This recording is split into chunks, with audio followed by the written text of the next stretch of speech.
Siinä se oli. Siinä se oli, ja siinä oli myöskin Kanniston leipomon leipurimestari ja täydellisten piparinpaisto-ohjeiden toimittaja täällä Harri Toivonen paikalla. Morjesta, Harri. Päivää. Sä tulit tämmöisenä ihanan tuoksuisena piparimiehenä paikalle. Okei.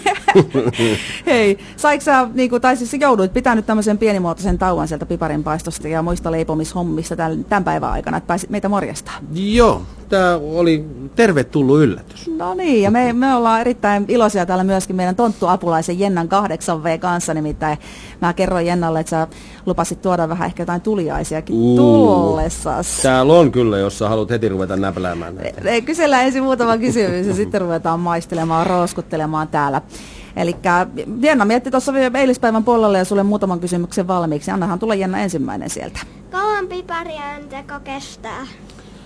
Piparien teko, tänä päivänä ihmiset ostaa kaupasta melkein piparitaikinan, niin kuin, että sit se ei kestä kauaa, että se on pelkkää muotoilua, mutta piparitaikinan tekeminen, niin se kestää kyllä jonkun verran, että siinä joudutaan vähän keittelemään siirappia ja sokuria ja semmoista kaikkea kivaa.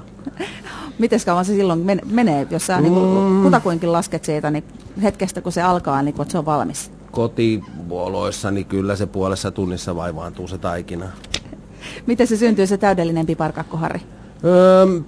Täydellinen piparkakku syntyy varmaan kokeilemalla, koska siellä on niinku oikeasti mausteissa on aika paljon, samat mausteet on joka paikassa, mutta vähän erilaisilla mittasuhteilla. Niin jos sitä täydellistä omaa piparia lähtee hakemaan, niin niiden mausteiden muuttelulla niin pääsee aika pitkälle jo. Hyvä. Jennalla on siellä kysymyksiä vielä. Kysypä se mausteisiin liittyvä kysymys, eli eikö se ollut silleen, että miten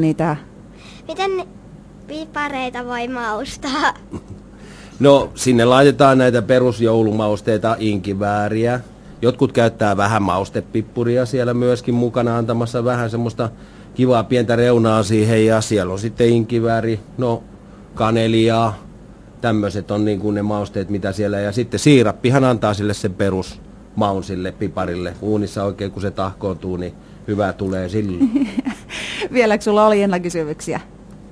No niin, anna tulla vaan, me kuunnellaan korvat höröllä. Harri tuossa vähän jännittää, että sulla Kuka on... on keksinyt piparit? Jaa, nyt tuli hyvä kysymys. Tää oli oikeasti veret seisauttava. Se on luultavasti Veijo Pipari, jos mä saan arvata. Mä luulisin niin. Mulla ei oikeasti tietoa, mutta se on todella vanha leivonnainen, että niitä on jo keskiajalta mun mielestä leivottu ja paisteltu pipareita.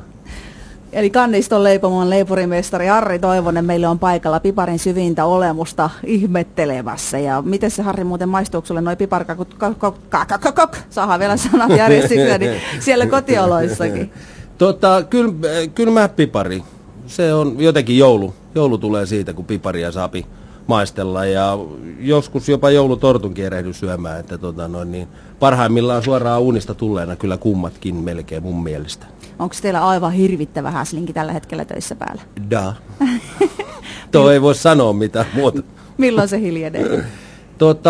Kyllä se väliviikko on sitten meillä on tosi hiljasta jo, että sitten nuollaan haavoja ja pestään lattiota siinä vaiheessa. Ja alkaako se sitten taas heti vuodenvaihteen jälkeen laskiaispullien odotuksella vai mitä siinä välissä? Kauhea ruuneperintortun, sä unohdit välittömästi, että se on sitten se seuraava oikein varsinainen urakka, mikä on edessä. Hyvä, eli me jatketaan Kanniston leipomon leipurimestari Harri Toivosen kanssa ihan kohta lisää, välille vähän musiikkia ja Jenna, sä voisit kanssa siinä vähän tavailla lisää, minkälaisia kysymyksiä sulla on siellä tulossa, mutta älä vielä kerran, älä näytä Harrille niitä.